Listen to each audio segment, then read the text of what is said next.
53-year-old man marrying a 9-year-old girl is definitely wrong. Today, in Cairo, New York, London, it's wrong because it's a violation of the law.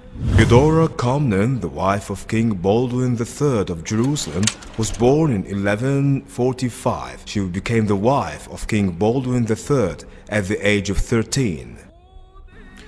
But maybe today, in some other parts of the world, is not wrong because it's not violating the law or the customs and traditions of people. And maybe in those three cities, Cairo, London, or New York, few centuries ago, it was not wrong because it was not violating anything too.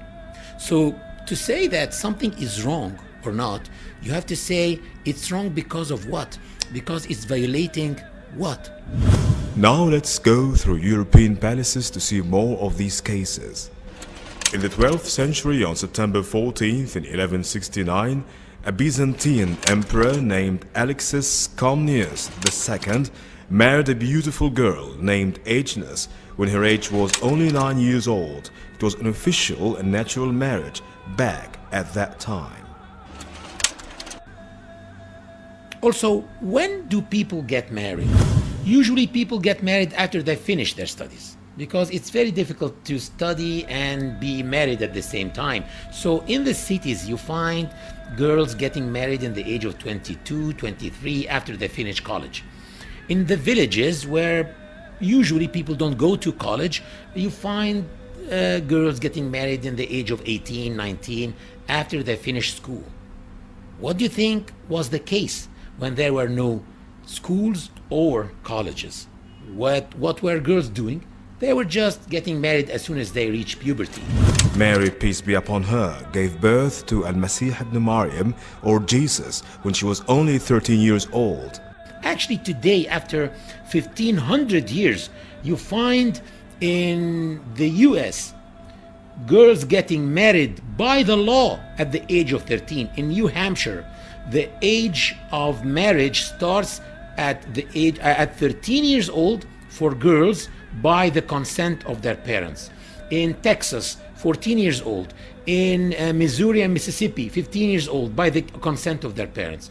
Also in Spain, until 1995, it was 12 years old. And now it's 13 years old.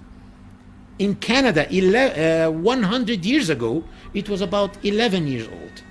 So it's unfair to judge people according to today's laws and customs. You have to judge people whether they were doing something wrong or not according to their own laws and their own customs.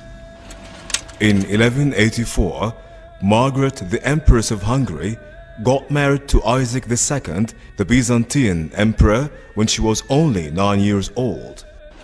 This is why it's illogical to criticize the marriage of the Prophet Muhammad, peace be upon him, to Aisha, the daughter of the Prophet's closest companion, Abu Bakr.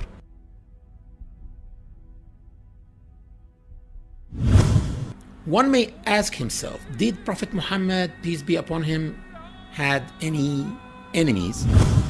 You will find that the hypocrites in the Muslim community were enemies. The pagans were his enemies, and the Jews of Arabia were his enemies. And you will find that they tried by all means to tarnish his image, and they called him all the possible bad names that they can. But they did not say that he was a child molester. Why? Did they forget? That would have been an excellent way to damage this man and this new religion, but they never used it because simply it was the norm to get married to girls at that age at that time.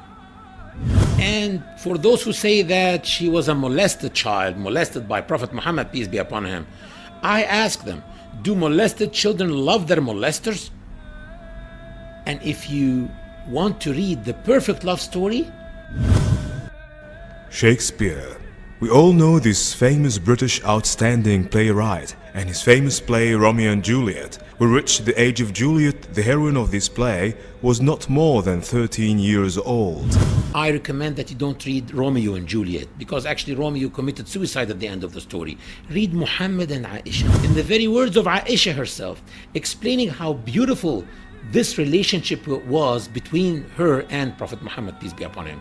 Lady Aisha explains that he used to race with her, and she says that when he used to drink from her glass, he used to make sure that she sees him putting his lips in the same place where she was putting her lips and to drink from the glass.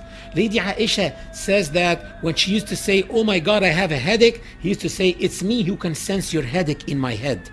Lady Aisha was so proud that he died in her arms.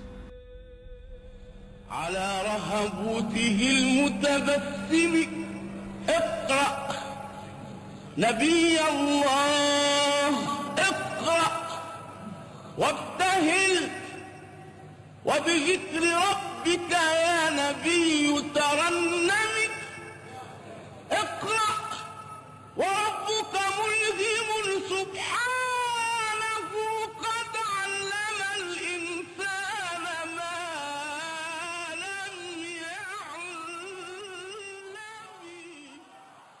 إن الدين عند